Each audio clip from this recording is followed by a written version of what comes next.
Bem, estamos começando mais uma entrevista na nossa série de entrevistas Debatendo o Brasil. Nós estamos vivendo um momento muito difícil, provavelmente se não for o mais difícil da história do Brasil republicano, e onde o que menos tem é o debate de ideias.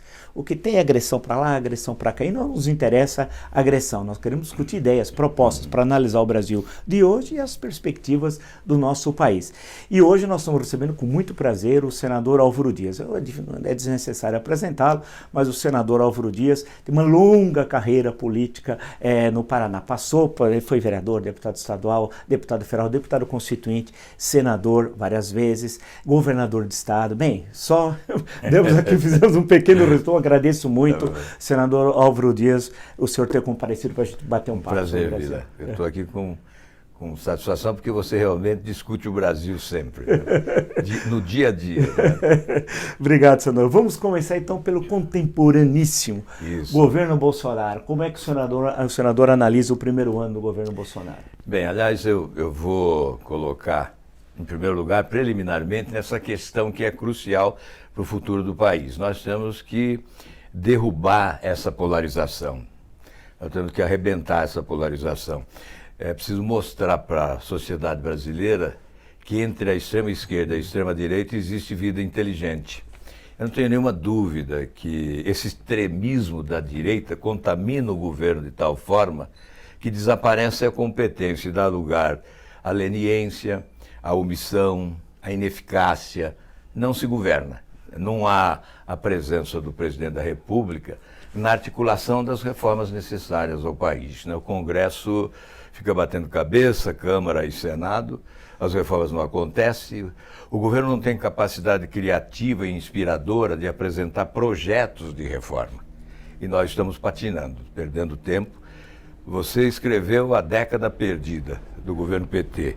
Você poderia escrever hoje o ano perdido do bolsonarismo no Brasil. Né? Infelizmente, esta é a constatação da realidade. Olha, eu quero confessar aqui, para esse pessoal que te acompanha, né, que eu procuro ser imparcial. Quer dizer, nós estamos tendo uma atuação de independência. Eu digo sempre, quando sou procurado pelo governo, não se preocupe conosco, o nosso partido, a nossa bancada, o voto é custo zero. Nós não temos o toma lá da cá, não aceitamos esse sistema, não queremos nomeação de ninguém, e o que for bom para o país, nós aprovamos. Então, eu tenho essa possibilidade de fazer, imagino que tenho autoridade de fazer essa crítica, né, do desperdício em um ano com muito pouco de avanço e muitos retrocessos. O senhor considera, senador Álvaro Dias, que o governo Bolsonaro, ou o Bolsonaro propriamente, coloca em risco a democracia no Brasil? Olha, eu não creio que coloque em risco, porque as instituições estão consolidadas e há uma nação emergente, né?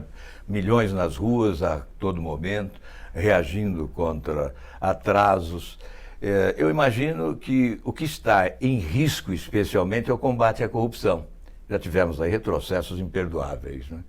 Eu disse há pouco, particularmente a você ali, que o Michel Temer, presidente da República, com 2 denúncias de corrupção da Procuradoria-Geral da República, tendo que se envolver permanentemente com advogados, com a Câmara dos Deputados para evitar impeachment, ele conferia às instituições que dão suporte à Operação Lava Jato maior independência e autonomia.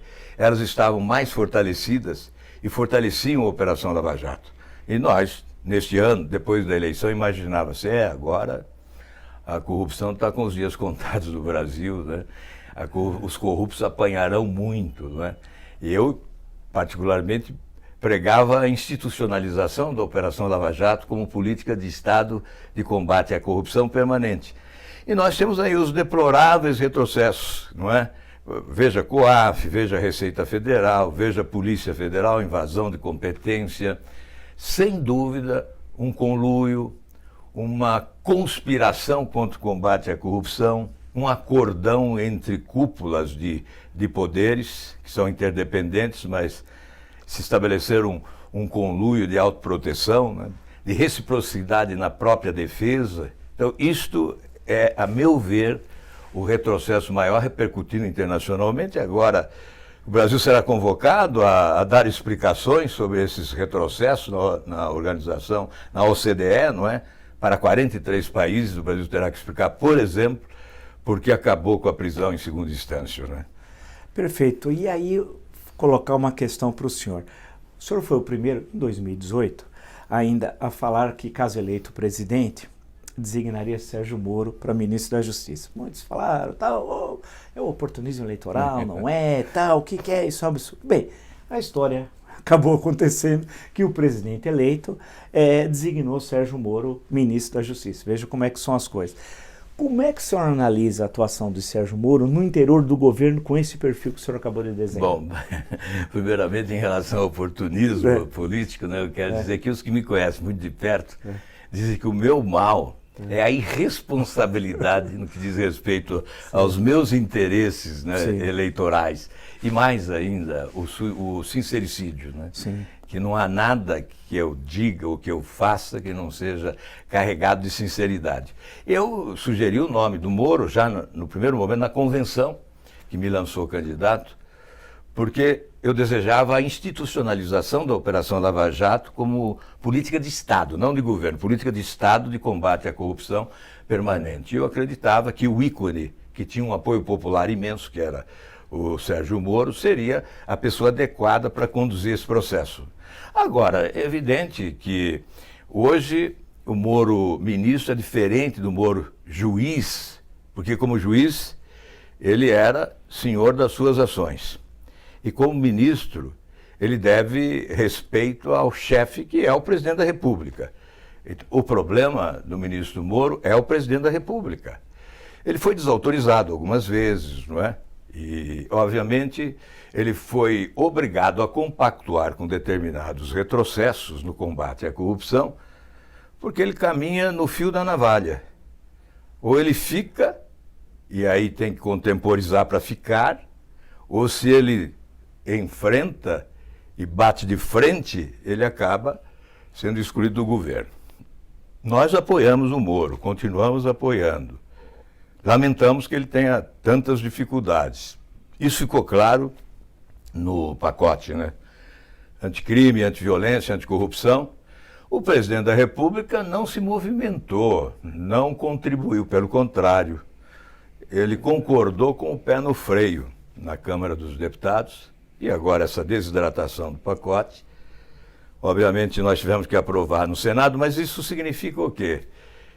Que o ministro Moro tem que ser um pouco diferente do juiz Moro, contemporizando, às vezes compactuando até com alguns retrocessos propostos pelo presidente da República, para poder continuar o seu projeto. É evidente, ele tem o objetivo de promover avanços na legislação criminal do país, em medidas que possam significar avanço também no combate à corrupção, mas tem tido dificuldades, até certo ponto, não apenas dificuldade, ele tem sido até desautorizado em alguns momentos. Então vai ser mais fácil ele ser presidente da República, candidato pelo Podemos em 2022? Olha, essa é uma questão que nunca foi tratada, né? Às vezes alguns colegas seus do jornalismo, né? Eles publicam a matéria e não ouvem, não é? A fonte, né? Teria que ouvir, dizer, olha, mas isso é verdade? Estão dizendo que o Moro pode se filiar no Podemos para ser candidato a presidente da República. Na verdade, nunca houve o convite, porque seria deselegante da nossa parte. É claro que se ele desejasse, nós abriríamos as portas para que ele ingressasse. Mas não houve convite em nenhum momento, porque nós atrapalharíamos a vida dele ainda mais, não é? Na medida em que convidamos para vir para um partido independente, que tem, sim, a alternativa de propor candidatura à presidência da República, nós vamos colocá-lo em choque com o presidente da República. Então, no primeiro momento, eu procurei desfazer essa história, essa especulação, e realmente não existiu isso. O ministro Moro não toca nesse assunto conosco, em nenhum momento, não é? E nós não tocamos também nesse assunto com ele. Um jornalista me perguntou, mas se o ministro Moro vier para o Podemos, você abre mão da sua candidatura? Eu disse, olha, partido político que exerce a democracia internamente tem que valorizar a popularidade de quem quer ser candidato. O mais forte tem que ser candidato. Se ele ingressar no Podemos, é evidente que seria ele o candidato, porque ele é muito mais forte que eu hoje, não é? Então, nós estamos ainda longe do processo eleitoral, mas se nós formos fazer a análise hoje, ele é muito mais forte do que eu. Hoje eu posso ser cogitado candidato porque ainda creio, aliás, eu defendo para a escolha de candidato primárias, né, nos partidos, sempre defendi isso aliás, foi uma das, né, foram muitas as razões que me levaram a deixar o PSDB, mas essa foi uma delas, né, essa imposição de cima para baixo. Então, na verdade, em relação ao Moro, nós queremos continuar apoiando para que os avanços ocorram em matéria de combate à corrupção no país. Mas ele seria um bom candidato a presidente? Eu creio que sim, não é? Eu imagino que sim. Não sei qual é a disposição dele, se ele tem essa aptidão também para o exercício da atividade política de forma permanente, incansável, desprendida, não é? Isso exige uma dose de sacrifício elevada. Eu acho que ele está fazendo a transição, né? Do juiz para o ministro, ele já fez a transição. Não sei se dará mais um passo adiante, isso só o futuro dirá. Senador, eu acompanhei a eleição do Senado esse ano, nos dias 1 e 2 de fevereiro.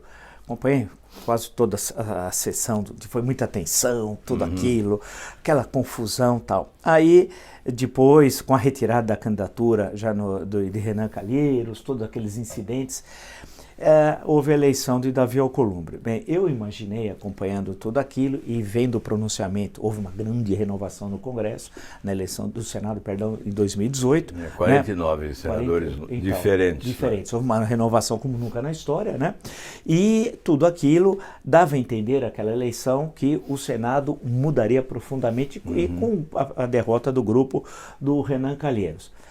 Eu não vou dar minha opinião, eu estou aqui para perguntar para o senhor como é que o senhor avalia o Senado e a gestão da Davi Alcolumbre ao longo de 2019, se o senhor ficou decepcionado com a presidência Alcolumbre.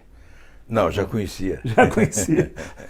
Na verdade, eu inclusive acabei colocando meu nome como candidato a presidente do Senado, mas por força da pressão nas redes sociais, que exigiam, e eu entendi que se eu me omitisse, eu sofreria um grande desgaste político, não é? Eu achei que eu tinha que dar resposta. Todas as enquetes que faziam nas redes entre os prováveis candidatos, eu levava larga margem, até porque tinha sido candidato a presidente, então tinha tido uma visibilidade maior, não é? E houve lá um esforço enorme para uma conjugação das forças em torno de apenas um nome, exatamente para o confronto com Renan Calheiros. O objetivo era mudar o Senado. Sim. Então, eu renunciei à minha candidatura, porque se a mantivesse, contribuiria para a vitória do Renan Calheiros. Com isso, obviamente, o apoio foi para o Davi Alcolumbre. Ele pacificou o Senado, isso eu tenho que reconhecer. Agora, nós gostaríamos de avanços, por isso surgiu o Muda Senado, Muda Brasil, que é um grupo de senadores, hoje com 23, de vários partidos, mas predominantemente do Podemos, né, o maior número, e é um grupo que quer contribuir para melhorar a pauta do Senado, né, especialmente no campo da ética, porque o Senado tem sido muito eficiente em relação às questões do interesse da administração federal. Então, o governo encaminha a proposta, prontamente o Senado delibera. E isso, o próprio Congresso tem agido assim. O mal do Congresso e também do Senado é exatamente nesse campo, no campo da ética, aliás, que é um campo minado pela inversão de valores, né, que ocorre na política brasileira. Mas essa agenda de combate à corrupção, que foi a prioridade da população e que fez com que quase todos os candidatos assumissem compromissos, essa agenda está dificultada, né? E o que eu tenho que colocar é o seguinte: a estratégia é evitar deliberação, porque se coloca em deliberação, a chance de aprovar essas matérias é grande, porque a pressão popular é tal que senadores e deputados temem a reação popular. Então, o sujeito não pode ir para o restaurante, não pode sair à rua, não pode ir ao aeroporto, não é? Então, eu dou exemplo do foro privilegiado. Levamos 4 anos no Senado, é um projeto de minha autoria, de 2013, para colocar em votação. Foi difícil colocar em votação. A resistência é nesta hora. Mas a hora que coloca a votação, é aprovado, e foi aprovado por unanimidade no plenário do Senado. Ninguém teve coragem de votar contra. Na Câmara está lá desde junho de 2017, não é? Não sai, não vai para plenário, porque se for, será aprovado. Então a resistência é nessa hora. No Senado é assim, então foi muito difícil colocar em votação a prisão em segunda instância. Aliás, tem projeto desde 2017. Justamente sobre essa questão, senador, como avalia a questão da segunda instância, porque é um grande tema nacional, a posição do Senado sobre isso? Aliás, a repercussão internacional com esse retrocesso é enorme. É por isso que o Brasil será convocado agora pela OCDE a dar explicações a 43 países no próximo ano aí, no começo do ano próximo. Então, o que houve no Supremo? Houve um retrocesso com ministros que antes eram favoráveis à prisão em segunda instância, mudando as suas convicções, as interpretações se dão ao sabor das conveniências, das circunstâncias, de interesses localizados. Então, alguns ministros que eram favoráveis à prisão em segunda instância, repentinamente se tornaram contrários. Mas houve alguma sinalização, inclusive do presidente do Supremo, você se lembra bem, Vila, que ele disse: nós estamos aqui respeitando o legislador, ele é que coloca desta forma, então o Congresso tem que legislar. Uma sinalização para que o Congresso pudesse mudar a questão, legitimando na legislação a prisão em segunda instância. E outros ministros também, no seu voto, acabaram sinalizando. Então, cabe ao Congresso uma votação rápida. Imaginava-se que o Congresso ofereceria resposta rapidamente. Então, nós abrimos mão de proposta de emenda à Constituição. Eu tinha uma de 2017 e depois reapresentada em 2018. Tem o número 13, 2018. E o Oriovisto, outro senador do Paraná, agora, nesse ano, a emenda número 5 de 2019. Nós abrimos mão delas em favor de um projeto de lei que altera o Código de Processo Penal, que é tramitação mais rápida e ele tem amplitude. Esse projeto foi elaborado lá no Ministério, juntamente com o ministro Moro, ele que redigiu no computador, eu estava presente, a senadora Simone Tebet, o senador Anastasia e o senador Rodrigo Pacheco. Nós concordamos que seria o melhor caminho para aprovar a prisão em segunda instância, alterando 3 dispositivos do Código de Processo Penal.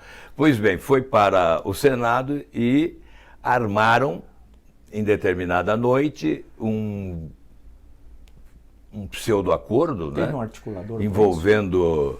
Teve os 2 presidentes das casas, né? Eu acho que isso vem na esteira daquele acordão a que já me referi. Sim. Então, esses 2 se entenderam. Houve uma reunião de líderes, certamente, para buscar legitimidade, e aí passou-se a afirmar que, como havia uma PEC na Câmara dos Deputados, o projeto do Senado teria que ser engavetado. Por quê? Porque ele é mais amplo, porque ele alcança rapidamente, porque ele tem boa acolhida no Supremo, porque ele pode ser aprovado mais rapidamente. Então, eu sou obrigado a concluir que a proposta da Câmara, em que pese os de boa-fé, os que estão apoiando porque entendem ser possível aprovar a prisão de segunda instância daquela forma, mas eu acredito que os espertalhões estão usando aquela proposta da Câmara para retardar o processo e, se possível, impedir a aprovação da prisão em segunda instância, porque esta PEC ampliou demais, ela alcança vários ramos do direito, não só o direito criminal, o civil, o eleitoral, o trabalhista. Certamente o Herman Benjamin, que é especialista, disse lá no Senado que essa PEC não terá consequência, ela não terá êxito, ela não será finalmente consolidada, especialmente chegando ao Supremo Tribunal Federal. Então, o que ocorreu? Nós fomos obrigados a colher 43 assinaturas de senadores e apresentar à presidente da Comissão de Constituição e Justiça: olha aqui, não tem acordo não, esse acordo é uma simulação, nós queremos votar. E aí ela foi obrigada, aí mais uma vez aquela questão que eu afirmei antes, né? A importância de colocar em votação. Colocamos em votação apenas um voto contrário na Comissão de Justiça, que aliás teve coragem de anunciar o seu voto, o Rogério Carvalho, do PT de Sergipe. E aí, essa matéria seria terminativa na Comissão de Constituição e Justiça. 5 dias de prazo, vai para a Câmara dos Deputados se ninguém apresentar requerimento de recurso para o plenário. Aí o que ocorre? O líder do governo. Portanto, o governo atravessa. Mais uma vez fica visível o acordão. O governo atravessa, o líder do governo busca assinaturas e protocola um requerimento pedindo o recurso ao plenário. Com isso, joga-se para o ano que vem. Em fevereiro nós voltaremos a debater este assunto, né? Então ali há um enfrentamento dos que sinceramente querem a prisão em segunda instância e daqueles que escamoteiam, né? Que mistificam, que encenam com 2 faces, uma como Janus, né? Duas lembrei faces. de Deus, Janus. Duas faces, uma para a sociedade e outra para o público interno, na defesa dos seus próprios interesses. Falando em próprios interesses, em confronto, em sociedade, a questão da lava-toga, ficou a expressão popular conhecida como lava-toga. Até recentemente, investigações que ocorreram aí, envolvendo TJs, que são os Tribunais de Justiça dos Estados, para lembrar quem nos acompanha, o caso da Bahia, um caso horripilante e tal. Umas questões, senador. A lava-toga se restringe aos Tribunais Superiores de Brasília, ou a lava-toga significa uma espécie de pente fino dentro do que seja possível dentro do Congresso Nacional sobre o Poder Judiciário brasileiro. Ela é constitucional? Uma terceira questão. Eu vejo que temos várias questões. Como é que o senhor avalia as pressões contra a lava-toga? E quando parece que vai ser instalado, tem um problema. E assim sucessivamente. É exatamente aquele acordão a que me referia que impede a instalação. O presidente do Senado já disse taxativamente que não instala. Imagine, é um direito da minoria a instalação de CPI, e nós já conseguimos, junto ao Supremo Tribunal Federal, em várias oportunidades, instalar a CPI. Sim. No entanto, você imagina, neste caso, se o Supremo vai autorizar a instalação da CPI, né? Seria acreditar em Papai Noel, já que nós somos próximos do Natal. Sim. Então, na verdade, como o presidente do Senado não submete, não é? Não instala, e nós temos dificuldade de assegurar que teremos CPI, em que pese o fato de eu poder hoje aqui afirmar a você, e acho que é a primeira vez que se fala nisso, né? Nós já temos o número para o ano que vem de assinaturas. O problema é depois a instalação. Hoje nós estamos com 26. Uma pergunta. Está faltando uma. Então, nós já temos. Então, com 27, assim, para o cidadão comum, para nós, aí, para os que nos acompanham, é o número mínimo exigido regimentalmente. Não cabe à mesa diretora e ao presidente da casa simplesmente cumprir o que determina o regimento. Exatamente, cabe, mas não cumpre, e aí o que resta é recorrer ao Supremo. Sim. Neste caso, acho que é uma missão inglória, né? Recorrer ao Supremo. Aí você perguntou se é constitucional. Nós já tivemos CPI do Judiciário, você lembra bem, né, do caso do Nicolau, né, juiz Nicolau, em razão do superfaturamento do Tribunal do Trabalho em São Paulo. Sim. Houve a cassação de um senador, Luiz Estevão, e a prisão do juiz Nicolau. Depois também a prisão do cassado, né? Sim. Aí ele perdeu o foro privilegiado e foi preso. Então, nós já tivemos uma CPI do Judiciário. E isso não abalou a nação, não abalou as instituições. E essa CPI tem fato determinado. Então, uma CPI se instala quando há fato determinado. Ela tem o fato determinado. E poderia prestar uma grande contribuição propositiva. A CPI não é só investigar, é também propor um novo modelo de escolha de ministros dos tribunais superiores, a questão do mandato, duração de mandato de ministros dos tribunais superiores. Então seria, sim, uma CPI oportuna. E creio que os magistrados corretos, honestos, dignos, certamente apoiariam essa CPI, até para distinguir, para separar o joio do trigo, né? Porque nós não podemos atacar o Poder Judiciário como regra, né? Nós podemos atacar como exceção. Aliás, eu digo sempre o seguinte, que as instituições são essenciais ao Estado de Direito democrático. Nós que as integramos somos passageiros, transeuntes, provisórios, substituíveis. A instituição é permanente e definitiva e tem que ser preservada. Então, uma CPI não teria o objetivo de abalar as estruturas do Poder Judiciário, mas apenas, quem sabe, até responsabilizar criminalmente alguém que tenha praticado crime usando a toga, né? Esse seria um objetivo, e aí a proposição, né? Creio que seria um bom debate para propor um novo modelo. Ainda nesse campo complicado das relações que envolvem a justiça no Brasil e que hoje todo mundo acompanha, é um fato raro, mas especialmente a partir de 2014, com a Lava Jato, a população começou a acompanhar mais. Já acompanhava quando houve o episódio da ação penal 470 do Mensalão, Exato. tudo aquilo. Mas hoje é um assunto do cotidiano, das festas, dos encontros das famílias. A todo momento se fala nisso. E a questão da Lava Jato, que tem desde março de 2014, a gente pode dizer que mudou a história recente do Brasil. Nunca tanta gente poderosa esteve presa. Verdade. Ela pode ter seus defeitos, tem alguns que já foram apontados. Como é que o senhor analisa? Porque como teve como foco inicial Curitiba, né? Então ficou muito marcado pelo Paraná, por Curitiba. A atuação do então juiz Sérgio Moro. Outra, da Força Tarefa. E no caso da Força Tarefa, a questão do procurador Deltan Dallagnol. Olha, eu acho fundamental as homenagens que a população presta a Sérgio Moro e Deltan Dallagnol são homenagens justas. Eu não sei se sem eles nós teríamos o êxito que a Operação Lava Jato alcançou, substituindo aquele conceito antigo de justiça no Brasil, que só prendia pobre e negro, né?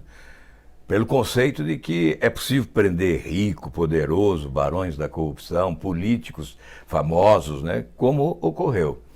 Então eu creio que foi imprescindível a coragem, a determinação de Sérgio Moro e Deltan Dallagnol. Eu sei que o Deltan está constantemente sob ameaça, né? CNJ, enfim, mas ele, no meu entendimento, é fundamental para o êxito e para a continuidade da Operação Lava Jato, que realmente é marca de um novo rumo para o país. É uma esperança, é a prioridade nacional, a Operação Lava Jato, é esperança de mudança e esperança de uma nova justiça. E olha, com a prisão em segunda instância, com esse Instituto da Delação Premiada, a Operação Lava Jato avançou no combate à corrupção.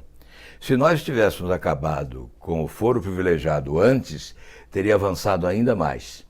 E o fim do foro privilegiado e o restabelecimento da prisão em segunda instância vai nos levar, sim, à consagração de uma nova justiça no Brasil. Aí poderemos dizer, como quer o artigo 5º da Constituição, não é?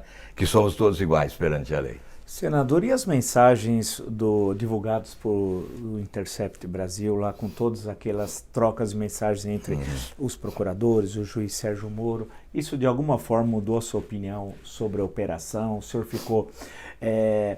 acha que aquelas mensagens, elas são, vamos dizer assim, republicanas, ou se elas colocam em risco algumas das decisões tomadas? Como é que o senhor avalia aquilo? Bom, ainda há muita dúvida em relação à veracidade daquelas mensagens, porque há pouco se especulou que algumas daquelas, não todas, mas algumas foram mensagens montadas, não é, pelos criminosos, pelos hackers, não é?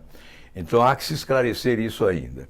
Mas partindo do pressuposto de que são mensagens verdadeiras, elas não contaminaram os autos do processo de nenhum dos condenados pela Justiça no âmbito da Operação Lava Jato. Não há ali nenhum retrocesso, ela não promove nenhum retrocesso. As provas foram cabais, irrefutáveis e definitivas, porque elas passaram por vários tribunais. Não passaram apenas por Deltan e por Moro. Elas chegaram ao Tribunal Regional 4, em Porto Alegre, foram ao STJ e chegaram até ao Supremo. Essas provas foram confirmadas. Portanto, são indesmentíveis, são provas materiais, testemunhais, as delações premiadas contribuíram. Então, esse vazamento, você pode até dizer, uma conversa não republicana, mas não suficiente para alterar qualquer decisão judicial. Foram decisões judiciais competentes. Nós temos que realmente avalizar, apoiar e aplaudir essas decisões, porque elas vieram no âmbito do amplo direito à defesa. Não se negou oportunidade de defesa. Aliás, nunca ninguém teve tanta oportunidade de se defender como o ex-presidente Lula, né? E certamente esses vazamentos tiveram um objetivo. Isso não tem nenhuma dúvida. Esse vazamento criminoso o objetivo central era fornecer munição para os advogados de defesa dos que foram presos promoverem o retrocesso, uma reversão desses julgamentos.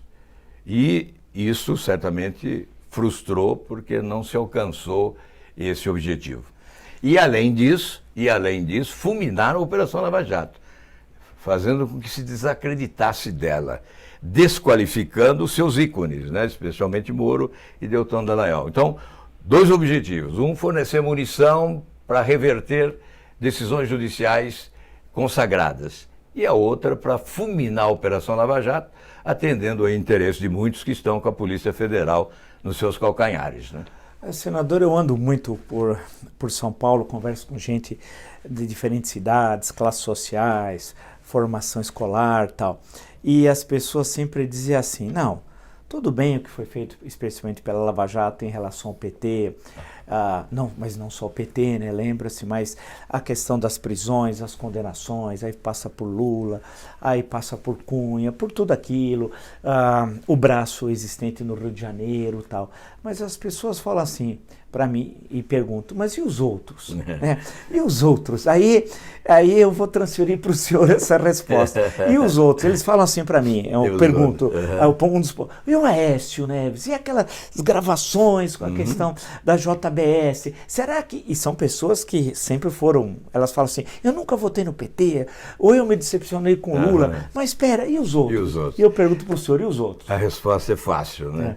O manto protetor do foro privilegiado, né, que coloca um pedestal onde estão mais de 55 mil autoridades. Eu vou dar os números, isso são incontestáveis, né? Em 5 anos e meio da Operação Lava Jato, nós tivemos 285 ações julgadas em primeira instância, ou seja, daqueles que não possuem o foro privilegiado.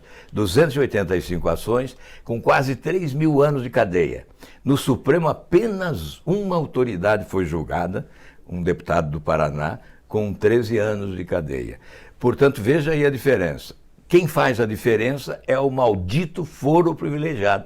Por isso que não querem acabar com ele.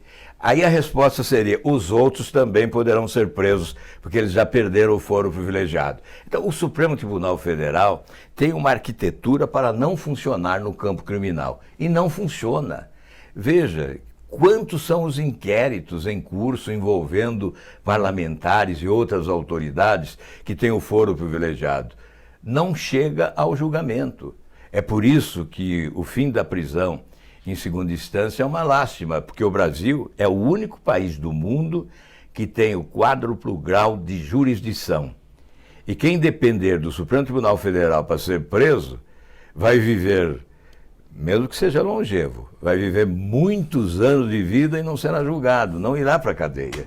Por essa razão, 2 questões fundamentais para que esses outros possam ir para a cadeia é acabar com o foro privilegiado e restabelecer a prisão em segunda instância. Aí não sobra ninguém.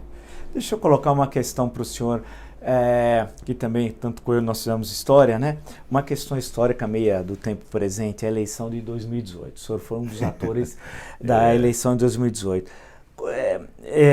Eu acho que sim, pegarmos o início, janeiro de 2018, dificilmente as pessoas imaginariam o resultado em outubro. Exato. Como é que o senhor, como participante, um ator importante do processo eleitoral, analisa o que aconteceu em 2018? Olha, eu acho interessante, você é historiador e com muita sabedoria faz uma indagação, nós temos que analisar os fatos, né? Então, por que eu fui candidato? Eu tinha lá segundo todos dizem, uma eleição tranquila de governador, os candidatos me procuraram, perguntando, se você for candidato eu não sou, então teria realmente uma eleição tranquila.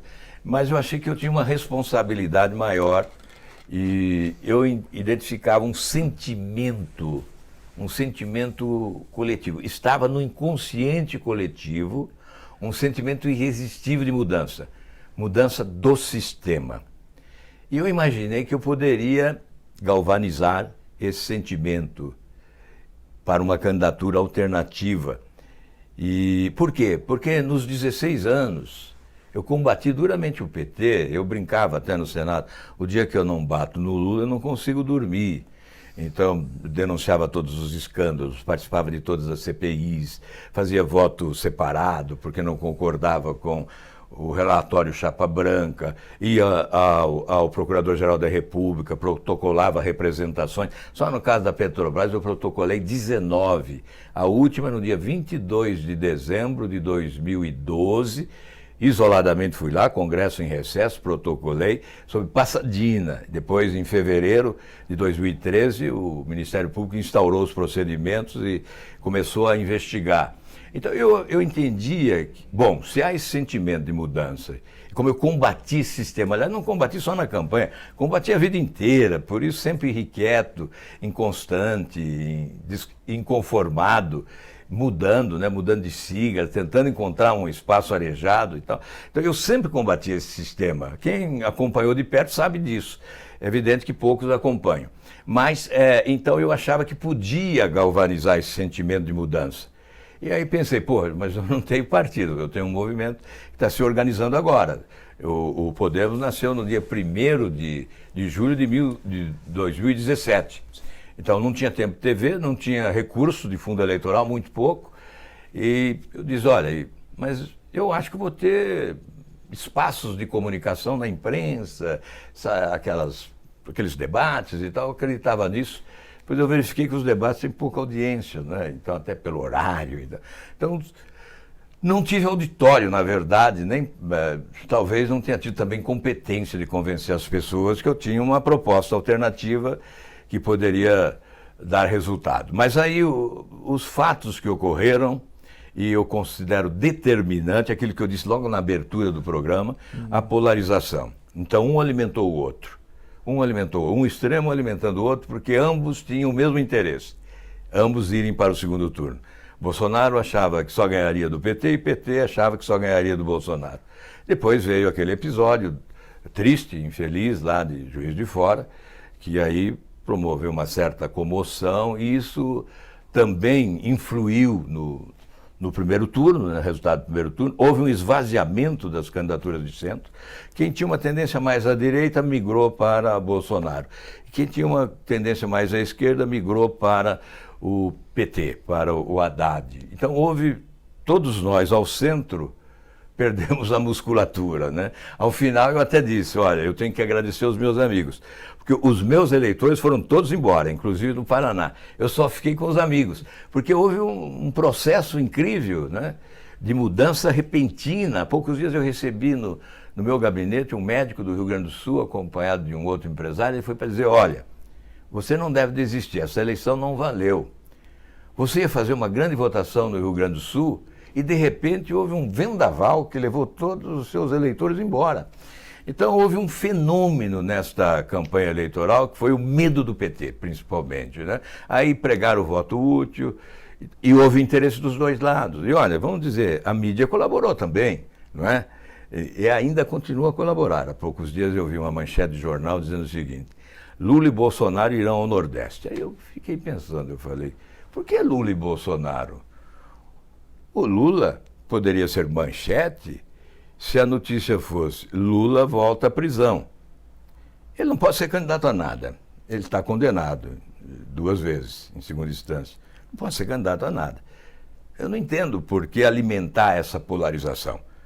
É fundamental para o futuro do país acabarmos com essa polarização. É possível recolher fatos positivos da direita, fatos positivos da esquerda e construir um projeto de nação e caminhar adiante, não é? Em matéria, por exemplo, de desenvolvimento econômico, o nosso atraso é de mais de 20, 30 anos. Não há um projeto estratégico de desenvolvimento econômico nesse país, não é? E se nós continuarmos alimentando essa dicotomia, essa polarização, certamente nós vamos para os descaminhos do futuro. Bem, eu queria agradecer muito, muito mesmo o senador Álvaro Dias, né? E, senador, esse aqui é o meu último livro, A História em Discurso, 50 Discursos que Mudaram o Brasil e o Mundo. Queria dar ao senhor, tal, que é uma discussão desde a antiguidade até os tempos contemporâneos, né? Extratos de passagens de personagens fundamentais aí que influenciaram o nosso mundo, o nosso cotidiano, tanto no caso da história geral do Brasil e da América Latina. E vamos ver agora como é que vai ser 2020, né? Eu vou ler com muito interesse, como li A Década Perdida. Muito obrigado, senador. Aliás, foi muito obrigado. Importante para realmente me trazer conteúdo naquele período de debate sobre os governos do PT. Foi um prazer estar aqui com você, Vila. Muito obrigado, Parabéns senador. aí pela postura intransigente em defesa das suas ideias. Bom, obrigado, senador. Agradecer a todos, então, até a próxima.